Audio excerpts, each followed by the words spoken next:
Welcome into the Power 2 here on College Football Addiction. TJ Pittinger, Tom Hannifan, and Cole Thompson. We've got a fun show for you guys today as we continue to do this. This is either like 7 or 8, so we are motoring our way through. We're about halfway through the SEC, not quite halfway through the Big Ten as we got a couple more teams there. But Cole, Tom, how you boys doing? Doing just fine, man. Honestly, I was pretty bummed that the NCAA shot down the whole situation with Colorado and Syracuse, and we'll touch on that a little bit later on. But like, I wasn't surprised. I was just bummed. And it's like, oh man, every opportunity I want to give this relationship to improve itself, and it just keeps letting me down. Bummer. Yeah, I'm sad today, boys. I am egregiously sad, and I have to address the elephant in the room because the single greatest Oscar snub to ever exist belongs to Val Kilmer's Doc Holliday, who single-handedly changed my entire childhood with that role whenever he went up against Johnny Ringo. The fact that he is not honored in more so a prominent light in the history of media will always bother me. And by the way, the most underappreciated role that he ever played was Dietrich von Bader in the MacGruber movie. It is the dumbest movie I have ever seen, but what makes it such a cult classic is the fact that Val Kilmer goes full in on being this dumb, out of left field, over the top villain, which you see in movies all the time. Rest in peace to one of the greatest actors to ever exist. I will forever miss you and what you provided for my childhood, including being the star in The Prince of Egypt, one of the most underrated animated movies of all time. Like, literally, I'm sorry. Val Kilmer had a big part in my life, and I'm very sad today.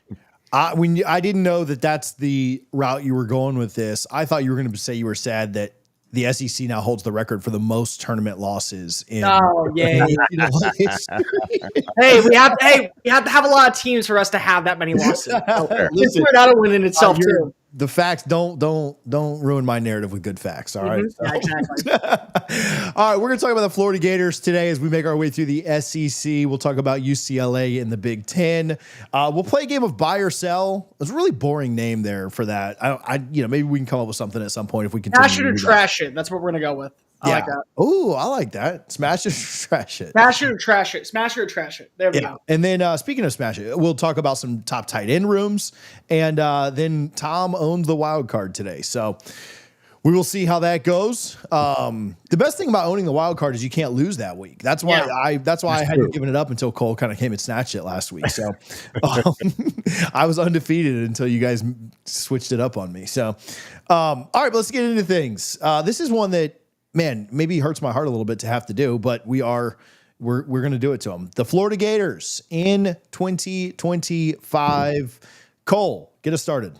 Well, let's start back in 2024 because of so many things that you thought were going to happen ended up not happening. Billy Napier enters the year on the hot seat. We have the game against Miami. That is a complete and total disaster. Then 2 weeks later, they play Texas A&M and they're run out of the building in the first half. Literally, A&M had more rushing yards than Florida had total yards of offense in that first half. And there was a don't drink and drive ad that was playing as Billy Napier was walking off the field at halftime. And they were actually, I think, just booing Billy Napier on the Megatron screen because that's how much they hated him down there. So a lot of people thought the writing was on the wall after that game against Texas A&M that Billy Napier was going to be fired. Graham Mertz is your starting quarterback. And then he gets hurt, tears his ACL, out for the rest of the year, which means we fully entered the DJ Lagway experience. Not just this every 2 or 3 drives, we're going to have quarterback 2 play quarterback 1 and get him acclimated to the system. And really, from the second that he took over in that Tennessee game, things started to change. Now, the wins and losses were still prevalent, but there was a new aura of this offense. And it definitely felt like that even though the moment was very big, it wasn't too big for the Gatorade Player of the Year in the state of Texas, who I got to watch single-handedly with my own 2 eyes at Willis right up the road. He is that talented of a player, which is why I think a lot of people are buying into Billy. Well, they nearly beat Tennessee. They send that game into overtime and they go for the 2-point conversion. They probably end up winning that game. They play really close against Georgia. And then it's announced right after Scott Strickland says we're not letting go of Billy. Billy is still here. And what was the reasoning behind that? Whether or not you look at the schedule that was made from pure college football Satan himself, and even I thought he probably believes that was a little bit too hard. There was never a doubt that players were playing for Billy Napier. Players were buying into what Billy was preaching. Players were buying into what was being implemented on the field. And eventually, what occurred?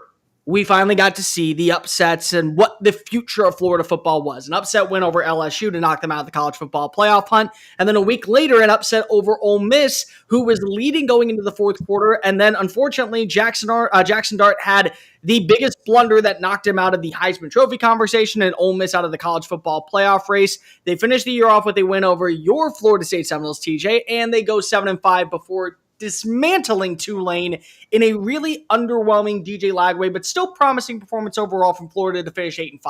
So Billy is back for another year. And what was the best thing that we saw? They killed it on the recruiting trail. Every single recruit that you thought maybe was thinking of going to Florida ended up going to Florida, finishing with a top 10 class, including leading players like wide receiver Vernell Brown, Ben Hanks, the cornerback out of Booker T. Washington, Dallas Wilson flips after initially committing and going to Eugene, Oregon to play for the Ducks, says I want to go back and play in my hometown state out of being in Tampa. 4-star defensive lineman Jaden Woods. They also landed 4-star safety Drake Stubbs, and they have a veteran core returning. This is a team that did do a lot in the transfer portal, but the moves that they did make in the transfer portal, I think, are going to benefit them. One, J. Michael Sturdivant comes on in from UCLA, a team that we're going to be talking about in a little bit, and I believe that he is going to be the same way we saw Elijah Badger make that impact. Just the wrong system, now in the right fit. Everything that you're hearing coming out of camp right now is that the offensive line is going to be the bread and butter of this team. 4 starters returning, and they also get back a fully healthy Jaden Baugh at running back. Now, they are losing Montrell Johnson to the NFL, but it did feel like at times last year, Baugh was the actual bell cow bruiser, the guy that you want to see on the football field. They really like what they have seen from their wide receiver core, including veterans like Aiden Mizell coming back in for another season. What they're landing with Trey Wilson, hopefully fully healthy this year. They love their tight end room. They think that they're in a really good spot with Hansen taking another step forward. Hayden Hansen was I think, underutilized player in 2023. He's going to have that role this year. But there is the conversation that we have to talk about, which is DJ Lagway right now is not practicing. He is very limited because of the shoulder injury. They're getting a second opinion on it. And the schedule is pure chaos once again, which I think also played a factor into why Billy Napier wasn't fired. Week 1, they play Long Island, and then hell breaks loose. Week 3, they travel down to Baton Rouge to play LSU, an LSU team that feels like they're all in on winning a national title this year. They then take on Miami on the road in Coral Gables. A week after that, they open up their SEC home series against Texas with Arch Manning. Then they traveled a week later down to Texas A&M, closing out the year with games against Ole Miss, Tennessee, and Florida State November 15th, November 22nd, and November 29th. And, of course, we have the world's largest outdoor cocktail party in Jacksonville coming off a bye week on November 1st. What are the realistic expectations for Florida this year? Prove that you're a team that has done enough to take that necessary step forward, where some of these games that were written on paper, we're looking back and saying, well, okay, on paper it feels like a loss, but now we have evidence that this team is built to win. I think that last year they overexceeded expectations by going 7-5 with this schedule. If they were to go 8-4 this year, whether or not we agree that 8-4 is a good winning formula out in Florida with this schedule, most years that would be considered at that same level of 10-2. And with a veteran offensive line protecting a quarterback in DJ Lagway. Lagway, hopefully fully healthy by the time that they go travel down to Death Valley to take on Garrett Nussmeier and the Bayou Bengals. All of that together, we're looking at this team transcend offensively because the personnel is there. They love what they have in that wide receiver room. I think that you are going to see Dallas Wilson be that big 6'3" X factor on the outside. I think that you will see Hayden Hansen have a bigger role. And I think that the running back room is the most underutilized and underrated in the SEC for 2025 because we didn't even mention Treyon Webb. I got to think that right now, if this team can get to 8-4, they're able to pull off 2 or 3 upset wins. Maybe find a way to get a victory on the road against whether it be LSU or Texas A&M. It does look like Billy Napier not only is the right guy, he's bringing in the right recruits, he's developing the right talent, he's also willing to adapt to change. Remember, this offseason, he hired an offensive coordinator to kind of take some pressure off of him. And it may still be the same offense, but at least there's going to be a new identity when it comes to who is calling the shots and who's going to have a say. My breakout player, I've already mentioned him twice, but I want to mention him one more time. I think Jaden Baugh is going to lead the SEC in rushing. Great yards after contact, phenomenal freshman season. I think with a full year now taking control as that big X factor out of the backfield, he could be a difference maker from the second that he arrives in week 1 against Long Island. And if you're losing to the Sharks, you got a lot more problems than just streaming upstream when you go play an SEC play. But I look at that, I think that he is going to be the name that we talk about over 1,000 rushing yards this year. I think he's going to have double-digit touchdowns. I think he's going to lead the country also, the SEC in yards after contact. And my X factor, can this defense be any better than what it was last year? Because if there were some lows for this team, especially in the open field tackling, I'm looking at the defense as a whole. No more Austin Armstrong. He's gone on down to Houston. Ron Roberts is now taking full control of the playbook.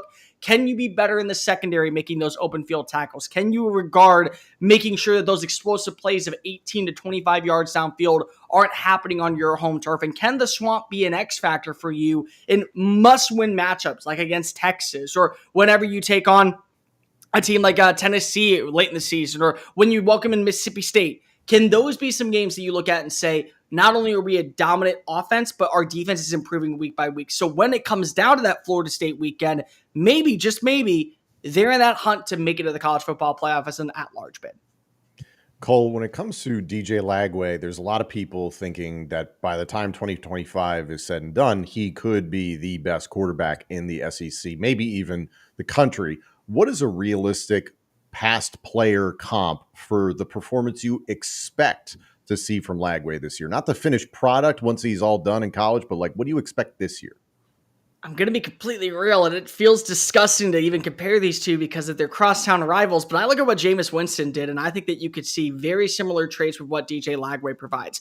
Maybe not as much as a runner, but definitely the improviser. I think that he has the arm strength. I think that he has the accuracy. I think that he has the footwork, and I think that being in the system for 2 years underneath Billy Napier is going to allow him to feel more confident. Now, the big question is, what is that shoulder injury going to be like? Is that going to translate into the regular season? Is he going to be able to build that relationship with Vernell Brown and Dallas Wilson and J. Michael Sturdivant? And you throw in the other 3-star wide receiver that they brought in, Nashawn Montgomery, by the end of summer workouts to when fall camp is around, everybody is on the same page. That is the only thing that worries me at this point. It's the one thing that I think is going to hold back us really talking extremely positive about Florida when it comes to their offensive identity throughout the spring. But if I can get a dude that can throw for 4,000 yards, I think DJ Lagway can do that. I think DJ Lagway can also be a guy that gives you a couple of yards on the ground. I think he can average anywhere between 4.1 and 5.1 yards a play whenever he's rushing. I think he can be effective inside the red zone. And I think the big thing is also, Tom, you look at the wide receiver room.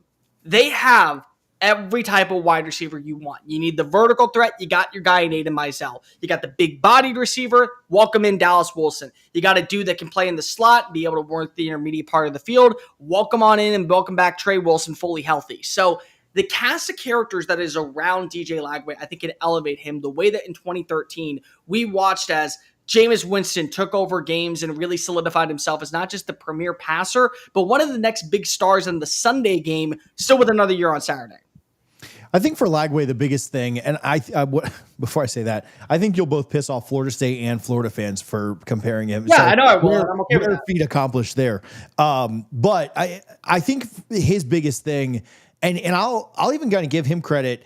I think his offensive line is very comparable to that 2013 FSU offensive line. All 5 guys got drafted. I think at least 3 or 4 of Florida's will get drafted, but they're all 5 really good college guys. I think they've got one of the more underrated offensive lines in the. They have an All-American center in Jake Slaughter. Yeah. Like that's what you got as your bet stock. And Florida State had 3,000-yard wide receivers. Now, when your quarterback throws for nearly 5,000, that's going to happen. But and Nick O'Leary at tight end, they had a lot of weapons.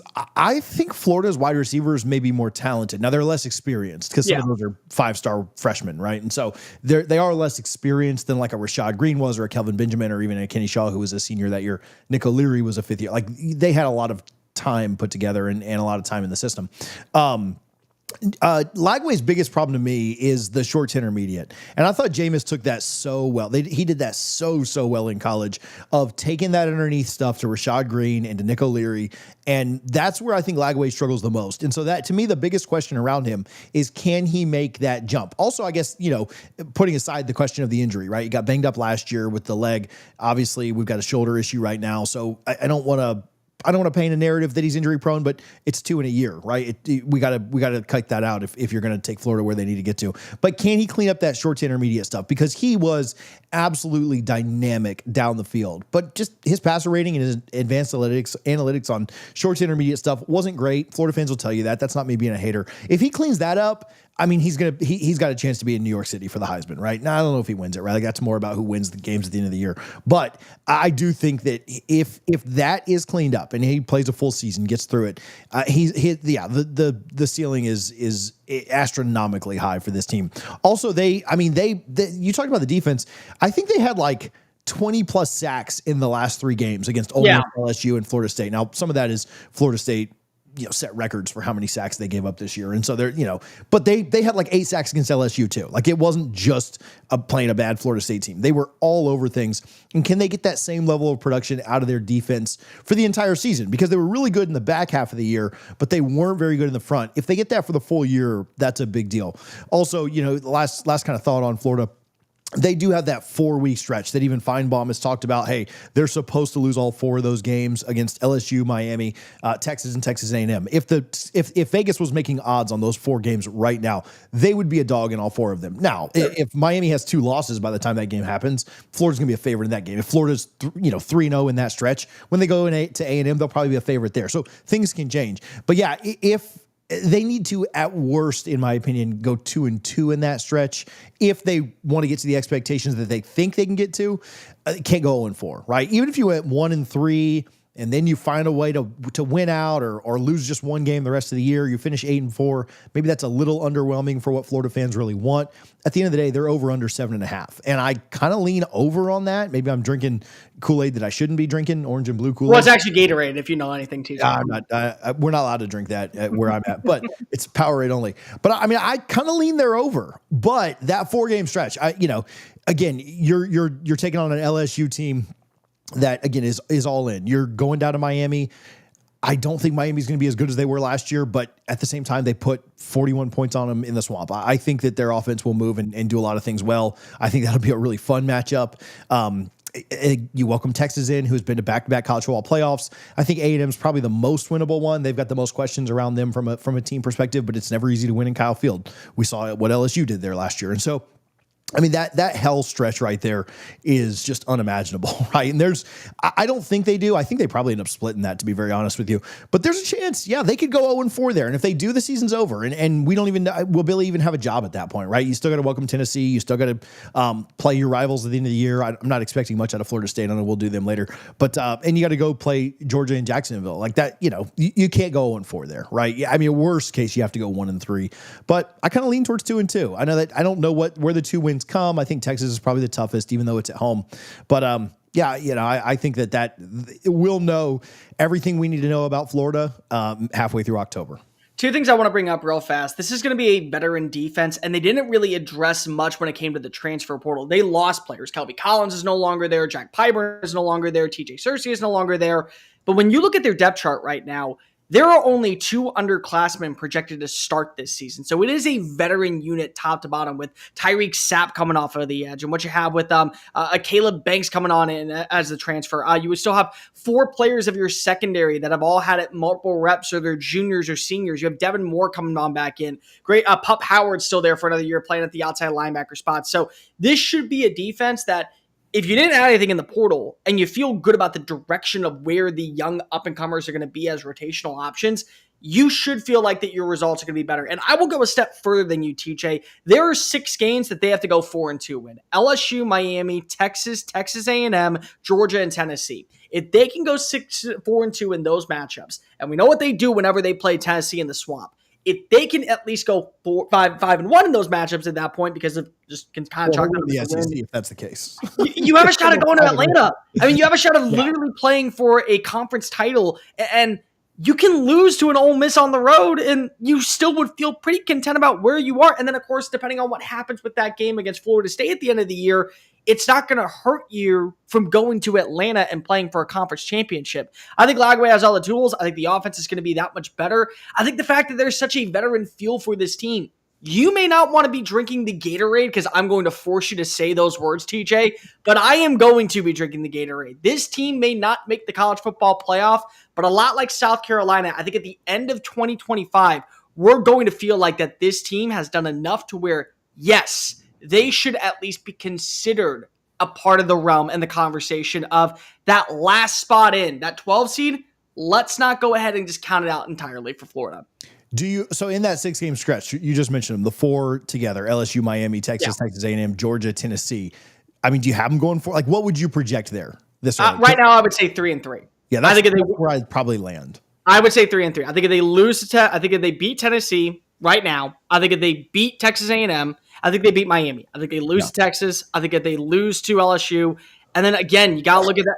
You got to look at that Texas game. You got to look at that Georgia game. Again, it's Georgia. Until further notice, I'm not ready to go ahead and lean one way or another when it comes to Georgia. It's a world's largest outdoor cocktail party, but it's more so been like a brutally bad beatdown by Georgia for the last couple of years. If they do go 3-3, like you said, does Billy keep his job? Yeah, why not? If you're 9-3 at the end of the year or 8-4 with this schedule, again, you can't. Not every schedule is made the same, which drives me freaking nuts for people saying, "Oh, well, look at what he's done."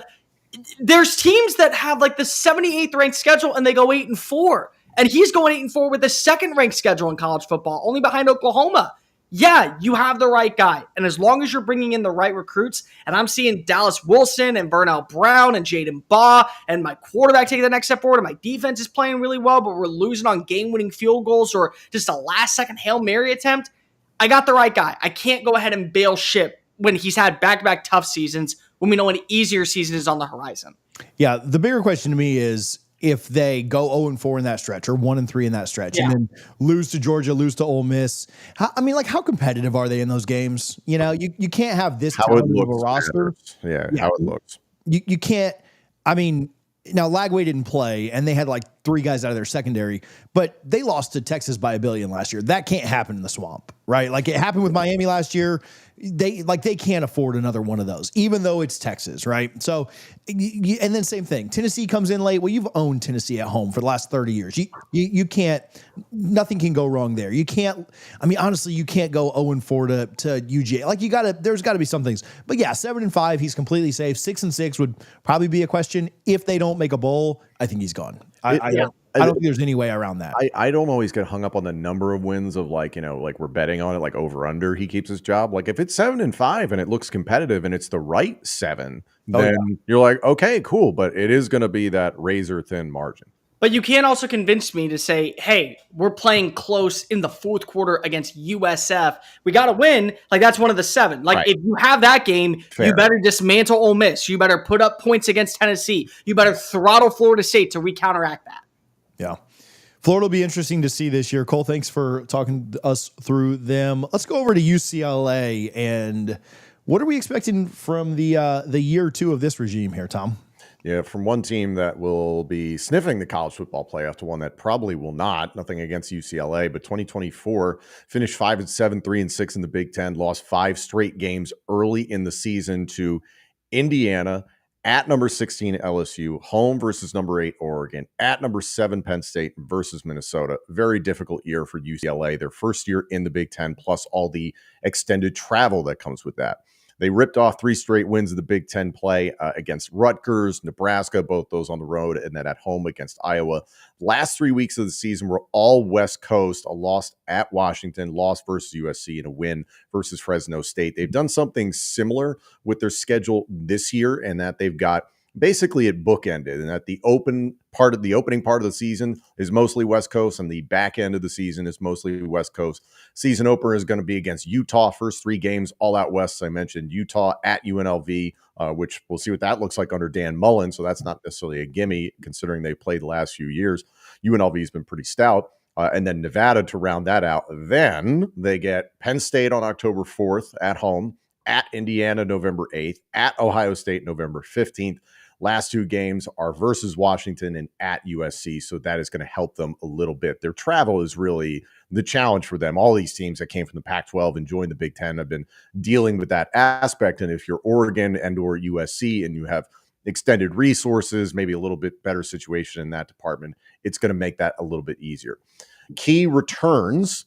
Running back Jalen Berger is somebody I'm going to be paying very close attention to. I think very highly of his game, what he was able to do at Michigan State and Wisconsin. He's proved to be a reliable starting running back. TJ Harden went into the transfer portal. So Jalen Berger, if he is truly the guy, the bell cow, I think that's a really nice plug and play under Deshaun Foster at head coach there. Wide receiver Titus Mokiao Atimalala is back. Center Sam Yoon. Offensive tackle Garrett DeGiorgio. Defensive lineman, a lot of returning contributors, especially along that defensive line. Keanu Williams, Siala Talapaki, Devin Awipiu, and linebacker Jalen Woods. Then at transfers, the transfer portal, this is where it's going to be interesting because Ethan Garbers is headed off to the NFL draft. So it is a true competition at quarterback. However, there is a lot of expectation that quarterback Joey Aguilar and his buddy at wide receiver Caden Robinson from Appalachian State, that could be a plug-and-play combination for the Bruins. Also coming in via the transfer portal, wide receiver Mikey Matthews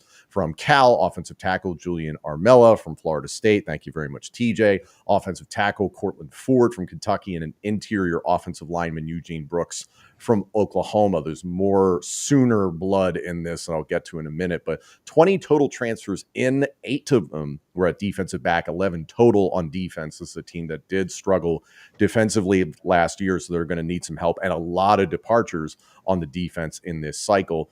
Key departures, as I mentioned, those are players that transferred in. Departures that are important: TJ Harden, as I mentioned, Justin Martin off to Maryland at quarterback, the backup to Ethan Garbers. I talked about him when we previewed the Terrapins. I think Justin Martin was a very big time prospect for them coming out of Inglewood, California. That made a lot of sense. He is out, so it's going to be a positive situation for the Terrapins. Wide receiver Logan Loya off to Minnesota. The aforementioned J. Michael Sturdivant is a Florida Gator at wide receiver to the NFL. Their number one tight end, Moliki Matavao. Linebacker Carson Schwessinger was the best player they had on the defense last year, in my opinion, by far. Linebacker Kane Medrano, Ethan Garbers, as I talked about, and the defensive backs, as I talked about. There's going to be a lot of turnover. KJ Wallace, Brian Addison, Kalen Moore, and Ramon Henderson. There are going to be a lot of people to replace. 19 commits in their 2025 class, which was ranked 46 nationally. So I am encouraged by this regime because it's kind of gone up incrementally over the last few years. The 2024 class was 68th nationally, 2025 class 46th nationally, 2026 class is currently 28th nationally and 8th in the Big Ten. And the interesting thing about this program as a whole is that was the primary issue with Chip Kelly when he was the head coach very briefly and then left, as we all know, went to be the offensive coordinator for the now reigning national champions, the Ohio State Buckeyes last year. Chip Kelly didn't necessarily want to recruit. There were also questions about what was going to be the NIL dedication from this athletic department to football. It seems like, at least on the recruiting front, they know their lane. They're sticking to the guys that they can go get out of California. Running back Carson Cox from Oklahoma, from Oak Hills, in California, is a 4-star, the lone 4-star in this class. The rest are 3-stars, but they've done a really nice job in sticking to California. 4 DBs and 4 edges, all from California. For me, a lot of this season, yes, they have a lot of pieces to replace on defense, and they have to be better on defense, period. But the quarterback competition, will there be a credible starter that emerges? The defense is going to potentially have 7 new starters, most of them in the secondary. There's a really big chance that this team is a 5-7 squad again, but I could also see them just narrowly becoming bowl eligible at 6-6, 5-7. It just kind of depends on how some of these middle of the road Big Ten games go. I mentioned some of the Oklahoma blood. My breakout player for this team is safety Key Lawrence. It's been up and down, and Cole's probably familiar with him in that. Had a solid 2023 at OU, 44 total tackles, a forced fumble, and 2 interceptions. Transferred to Ole Miss for 2024. Couldn't crack the starting lineup.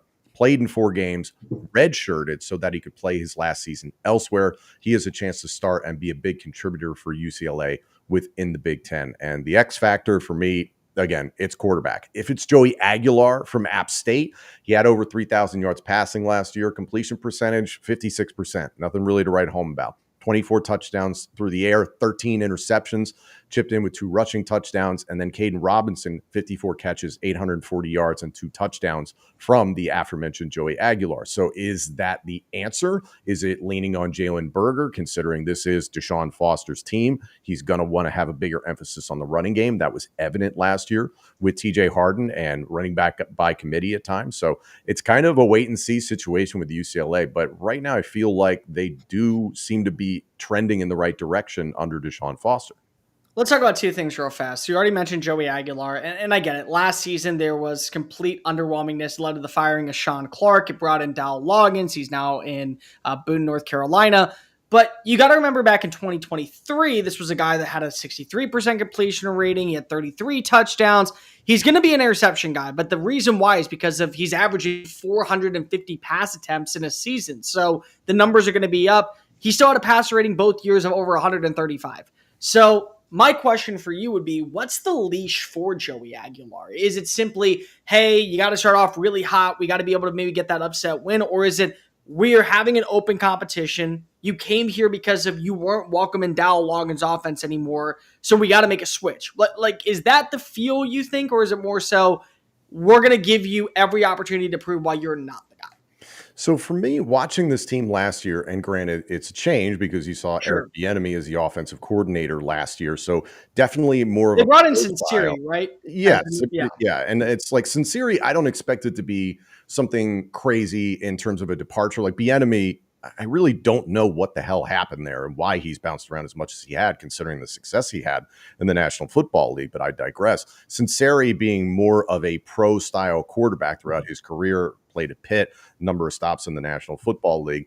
I kind of expect this to be another quarterback-friendly system in that it's not going to be all on Joey Aguilar to necessarily be the catalyst for this offense. And you saw this last year. Ethan Garbers was a competent starting quarterback. Was he going to light the world on fire? No, but he kept things on track. Justin Martin provided that spark when he came in when Garbers had some injuries last year. So I expect them to want to showcase Jalen Berger and other running backs because they did that well last year. The offensive line also has a lot of turnover in terms of transfers coming in. So 2 returning guys that you feel confident about, but competition now during spring practices and training camp. I expect it to be something that they're not asking Aguilar to put the ball in the air 30, 35, 40 times a game. I think that would be a misstep by Deshaun Foster. And again, this is more of a pro-style team, period. They want to run the football well and play good defense. So they ripped off some interesting wins last year. They win against Iowa, surprised a lot of people.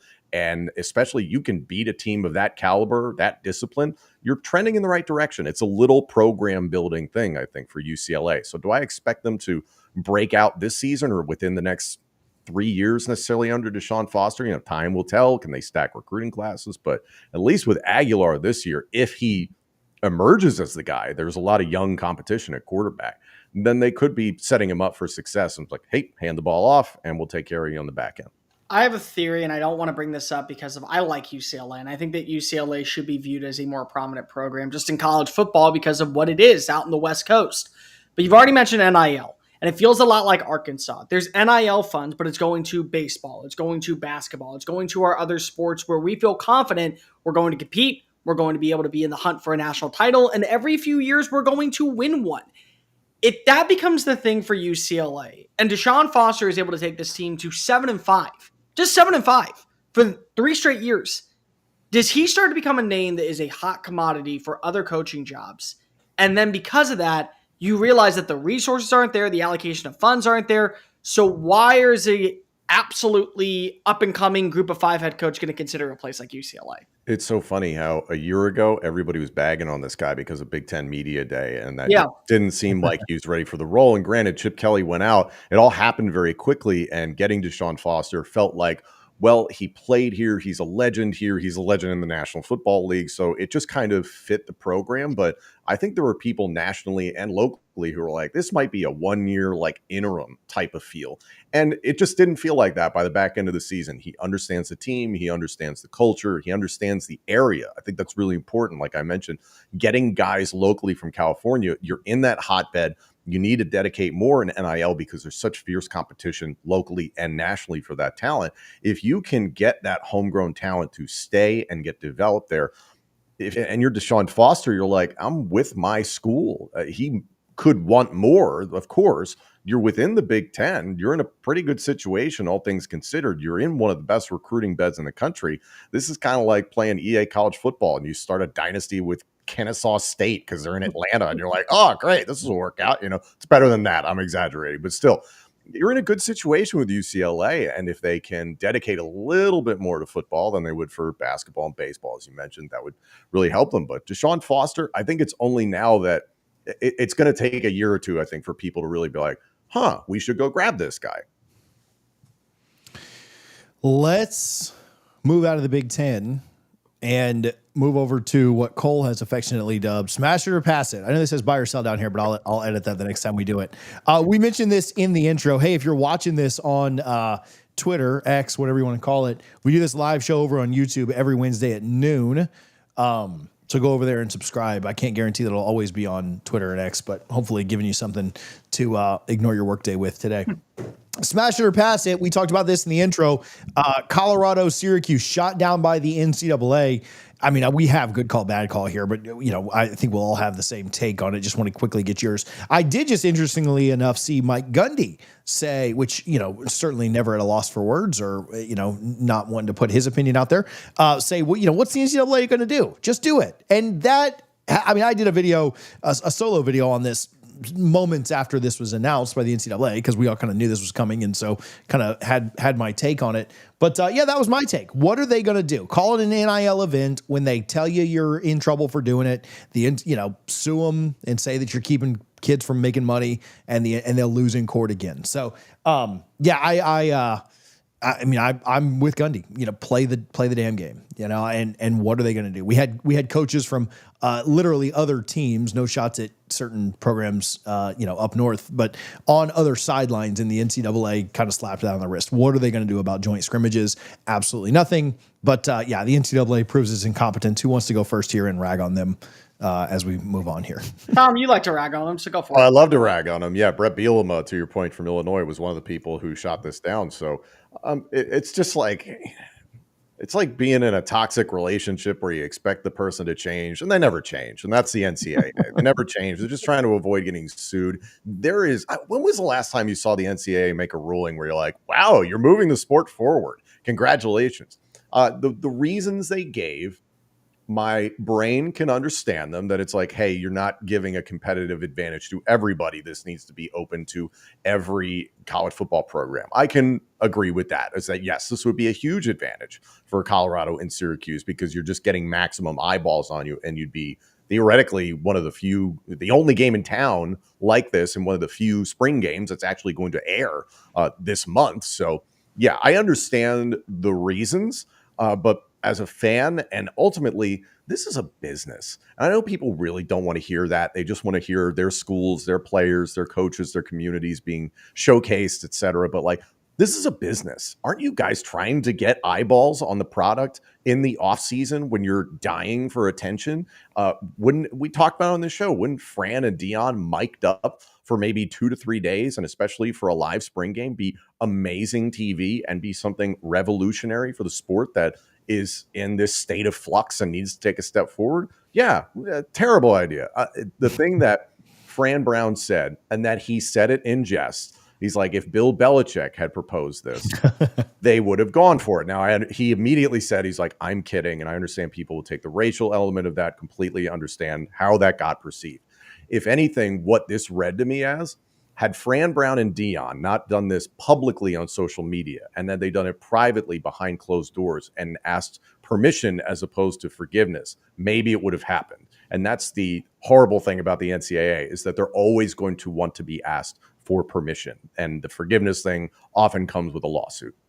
Do you guys remember when Dion was hired at Colorado and he started speaking about how this team is going to be better than advertised in year one, with a terrible offensive line, with an inconsistent defense, with a brand new crop of players? And they end up traveling down to Fort Worth, Texas, and they beat TCU, the runner-up of the national championship. And then he goes into a press conference and says, you didn't believe, calling out reporters left and right. Something we have never seen in the world of college football on that vicinity for a first-year head coach in his first Power 5 game. So let me ask you something. What makes you think that Dion is ever going to, number one, beat to a drum that is followed by rules and regulations, and number two, ever feel like that he is going to listen to quote unquote the man? The dude literally walked into multiple draft rooms when he was getting out of Florida State and said, I'm not going to be there when you're on the board, so you're wasting my time and I'm wasting your time.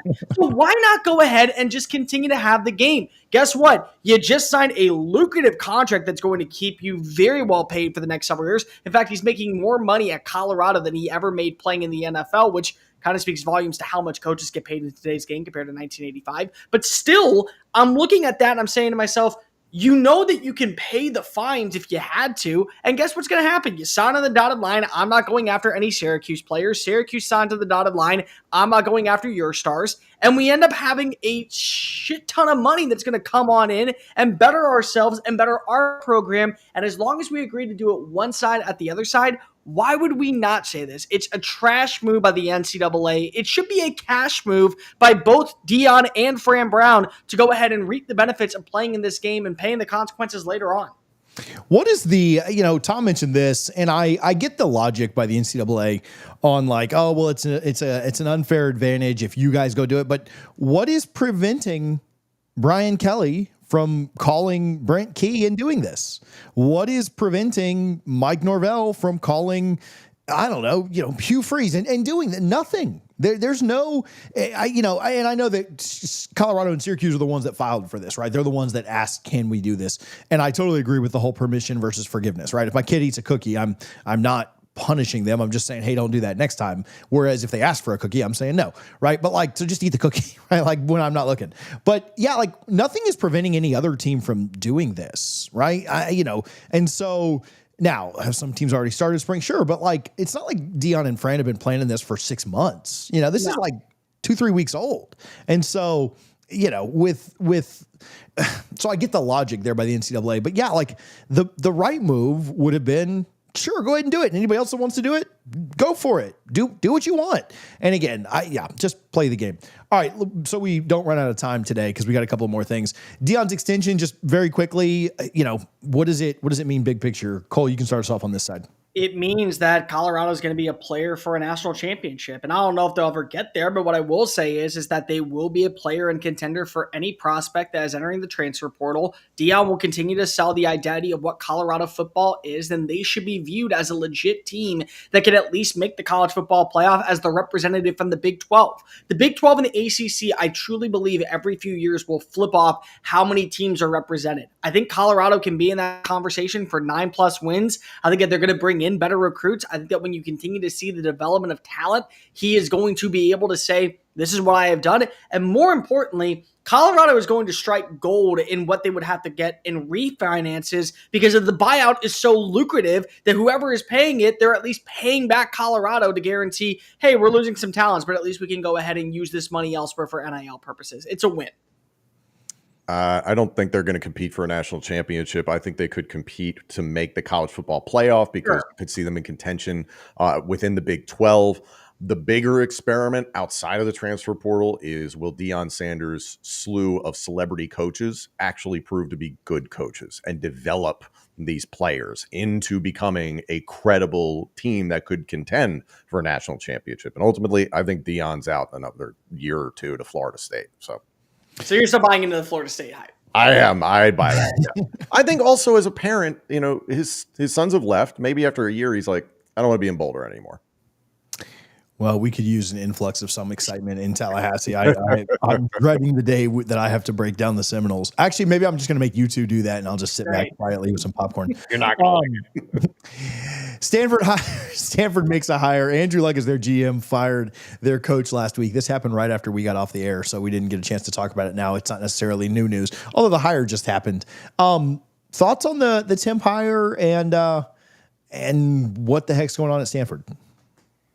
Yeah, it's a program that it's an athletic department that happens to exist. And I mean that in the nicest way possible, and that they're focused on academics and that they have athletics and they have Olympic level athletics that are a much greater concern to what they're doing. This is fascinating within this new world of college football. How many weeks ago did we talk about, no GM of a college football program is ever going to tell Kirby Smart what players to recruit, all that sort of stuff.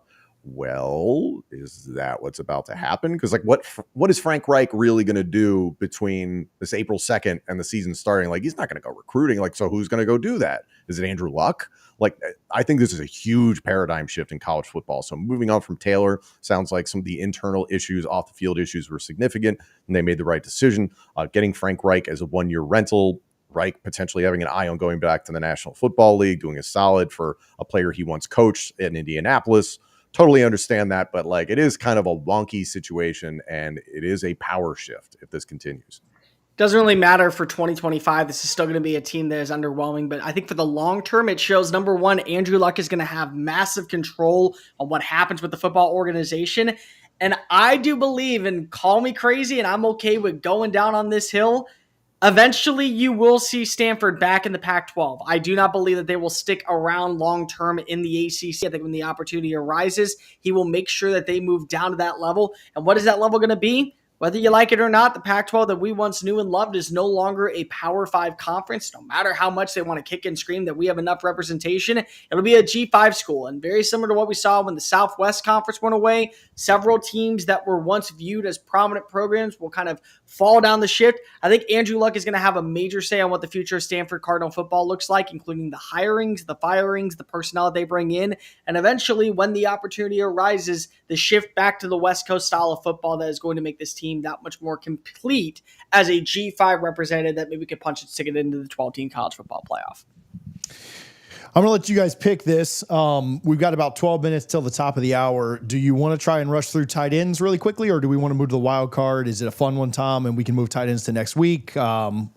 We could do the wild card. I think the wild card's fantastic this week. Personally, it's fun. I'll give you just one tight end that I'm focused on, is that Max Clare transferring from Purdue to Ohio State. He was very good for a very bad Purdue football team last year. 51 catches, 685 yards receiving, 4 touchdowns, 13.4 yards per catch. G. Scott is no longer with the program, and there's a huge opportunity for Max Clare to be just plug and play, to go from Stover to Scott to Claire at that tight end position. And oh, by the way, now there's a question of like, Emeka Egbuka isn't there. Who's that third guy? Max Clare could have a huge year at Ohio State. I will go very quickly.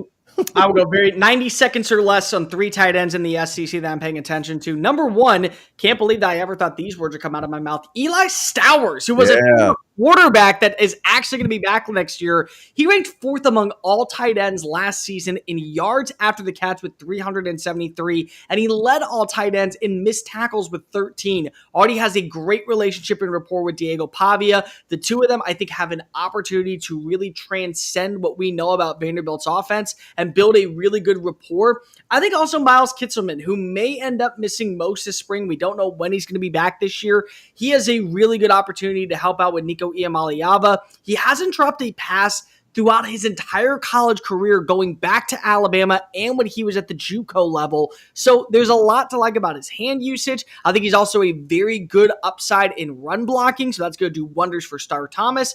And then I want to throw in a name that I was very high on when he was at Arkansas, now down in Oxford, Mississippi, Luke Haas. Luke Haas, when you see the flashes of him, is phenomenal. He has the capabilities to be an all-SEC tight end and a difference maker in the passing attack for any young quarterback. Well, he didn't have the success out in Arkansas, but what do we know about Lane Kiffin? Death, taxes, and of course, winning big and developing in the transfer portal. They just lost Caden Prieskorn. He's an exceptional route runner that works the intermediate part of the field. I see a lot of Colston Loveland in his game. If I could get that version working with Austin Simmons and Caden Lee in the slot, look out for Ole Miss to be once again a dangerous team en route to go into the college football playoff.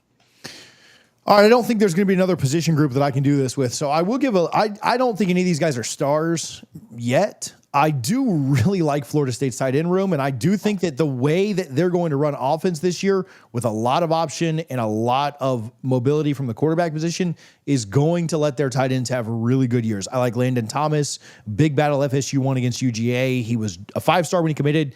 The UGA bump went away, as Florida State fans will tell you, and he ended as a very high 4-star.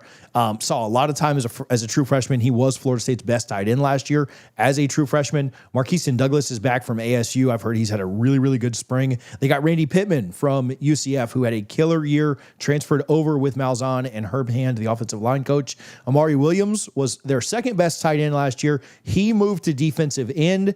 He's a true sophomore now. He's a true freshman last year. There's some talk that he could play both ways. I think their tight end room is loaded. I have no idea how to judge Florida State overall. I think they've got a lot of talent, and they will utilize the tight end a ton this year. When I looked at full rooms in the ACC, I thought it was, I hate to give Florida State any credit at all after 2-10. Come on. I think it's one of the better tight, so I am trying to preface everything. I think it's one of the better tight end rooms in the conference. I don't think they have a superstar that's going to get drafted in the first 2 rounds. Well, Thomas could in 2 years, but I do think they've got a lot of talent there, and that could be one of the better positions for Florida State this year. Anything's better than last year at every position, though. So, all right, all that said, Tom, the floor is yours on the wild card. All right. TJ, Cole, you are both now television executives. I'm calling this segment F the NCAA because this ruling in regards to Deion and Fran, I think, is ridiculous. You two now have to pick 3 spring games that would draw the greatest eyeballs this month. So if you were going to put together 2 teams, not the same conference, I think that kind of goes without saying based on what we saw with Syracuse and Colorado, which 2 teams would you pit against each other? You have to pick 3 games, and this is what your network is going to air. So, TJ, it's your channel. Out of respect, I'm going to make Cole go first. Yes! Yes, because he can't take it! I'm going to do it right now because he already mentioned it. I want Gus Malzahn to take on his former team. 2 underwhelming teams in 2024 that was easily Florida State and Auburn. 2 teams that I feel like both coaches have got to prove that they actually have the right foundation in place. I want, whether it be a Doak Campbell or whether it be a Jordan Hare Stadium, Jackson Arnold versus Thomas Castellanos, proving that these 2 can be actual viable quarterbacks in the SEC and the ACC while setting a foundation and tone for the upcoming season. Gus Malzahn taking on Auburn. Give me Florida State going up against Auburn. That is an easily must-see game. It's in the Southeastern region. You know eyeballs will be on 2 underwhelming teams with 2 coaches that might be overrated. That's amazing. All yes! Right. I knew I could take it. Oh, TJ, what do you think? All right, well, I'm taking the one that we're talking about. I don't know if this is stealing or not, but like the one that will set the records is Deion Sanders versus Fran Brown. And so since it's out there and since it's possible, I don't care what the NCAA says, we're playing this game. And that is the one that we've talked about is going to get the insane ratings because Deion's involved. They're the ones that started this thing. They're the ones that broke the mold. They're the ones that everyone is talking about, wanting to see right now. Is Colorado-Syracuse the sexiest matchup? No, but this is going to be a spring game. It's not that important. The coaching aspect and the way that they would defy the NCAA would set records. So give me the one that everybody's talking about. Okay, so you are going to go again here, TJ. We'll do a snake order. So we have Auburn versus FSU with Cole, and then TJ just gave us Syracuse versus Colorado. What's your second one? I think I got to put Lane Kiffin in this thing. Like Lane Kiffin mic'd up or on the sideline has to be part of what we're doing for his opponent. Let's get somebody else that's fun. Oh, Lane Kiffin. Don't do it. Against, dude, I think there's somebody really, really obvious that I'm going to screw up here and not end up getting. Oh, man. Lane Kiffin and Bill Belichick. Oh, no! That has to be the matchup. Oh. I want Nick Saban calling the game, by the way. I don't know if I'm a TV exec, so yeah, I just did it. Yep. Yeah, I want Lane Kiffin and Bill Belichick. All of the hype around. I mean, you're pulling NFL viewers at that point, because it's the first time that Belichick's taking the field. I don't even know if we need to make the last 3 picks because I think I just ended. But Belichick and Kiffin. Oh my gosh, a pregame media oh yeah, that's it. I don't even have to explain it. But go ahead, Cole. You now have back-to-backs to round out your 3, and then TJ's got one. Well, for starters, you cheated because you already had one written down. I got to pick one, so I feel like that I still got my picks going. I was going to have Alabama versus Bill Belichick because at least then I have history versus history. So what would have that been? But I'm going to go on that same pathway. Give me a guy that is unrelentlessly, unequivocally unafraid to be his most authentic self, and a dude that you just have to have a mic on and probably the dump button 5 seconds away, which would be great. South Carolina versus Oklahoma State, Mike Gundy versus Shane Beamer. That to me is a matchup to where I get Lenore Sellers playing against a completely unknown that is the Pokes. You throw the game out in Boone Pickens Stadium. We can go watch the game. We can go to Eskimo Joe's and get a couple of beers beforehand. It'll be a great environment. College game day is there. Doesn't that feel like where Pat McAfee would be thriving, having Mike Gundy in one ear and then Shane Beamer in the other ear? Then you were able to go ahead and see what this new defense looks like for the Gamecocks going into 2025. I think that is one of the more slept on, underrated units in all of college football. And my final matchup, this is challenging, but I do feel like if I could get this on Big Ten, if I get this on Fox Sports and make him feel really uncomfortable simply because of, well, I worked for both of these schools, and both of these schools have a lot to prove this year. Oh, I know what you're doing now. I want to go with Urban Meyer calling the game for Florida versus Utah. I want to see what Kyle Whittingham is going to be like with Devin Dampier now as his new starting quarterback, how this offense is going to be completely unique and dynamic in a year where they kept you for another season, and what's Billy Napier going to look like with this high-tempo offense? Because, again, if this team can live up to expectations, well, then at this point, at least I know that I have the right coach, and maybe, again, Kyle Whittingham, who still is flying under the radar, a top 15 coach in the sport, regardless of what the record said last year in the Big 12, I think that there's a lot to like about what the direction of this team is. An honorable mention that I want to throw in: Houston versus Texas A&M. It's right up the road. Marcel Reed versus Connor Weekman. All right, we're running out of time here. We're going to pipe down in the honorable mention. TJ's got one more. All right, let's not give him ideas. I wasn't taking that one. All right, we are. We're going. We're probably going as far geographically as realistically you could go. Maybe there's one or two more schools that you could do, but Mario Cristobal is going to take on his old team. There is so much Oregon hate that exists for Mario Cristobal in leaving Oregon. And there is so much like Miami, like bravado back to them, like we stole your guy. Like that is they don't show up to games, but Miami fans, I will credit, do show up on social media. And so, yeah, Miami versus Oregon at this point, you're talking about two programs that are still competing, like Miami with 10 wins last year, Oregon, obviously number one team in the country going to the playoff. This would be a ton of fun. Dan Lanning, big personality, Mario Cristobal, we know what his prowess is. So yeah, Oregon versus Miami would be a ton of fun. These are some really good selections, and I loved especially that Cole thought of the networks and Urban Meyer, including that within one broadcast for Florida versus Utah. However, I have to give the edge to TJ because Ole Miss versus UNC, a curmudgeon-y old Bill Belichick being forced to be on television up against Lane Kiffin, who will do nothing but pick at him. I would love to see that. So, TJ, you are the winner of my first ever wild card. Cheats. Dude, it took me a minute to get to Belichick because I knew that, I'll say this, it's my victory speech, but I had thought about them playing each other like in a bowl game or something, like 4 months ago when he got hired, but I just couldn't remember that name right now while we're talking, and I thought I was going to lose it. Like I was going to end up going like Kenny Dillingham or something like that, and I would have ended up losing the game because you'd have had Belichick versus DeBoer. So thank the Lord that came to my mind. All right, boys. Hey, if you watch this on Twitter, go check us out on YouTube. We will be there every single Wednesday at noon. Go subscribe to College Football Addiction to make sure that you get the power too. TJ Pittinger, Tom Hannifan, Cole Thompson. Appreciate you, boys. We'll talk soon.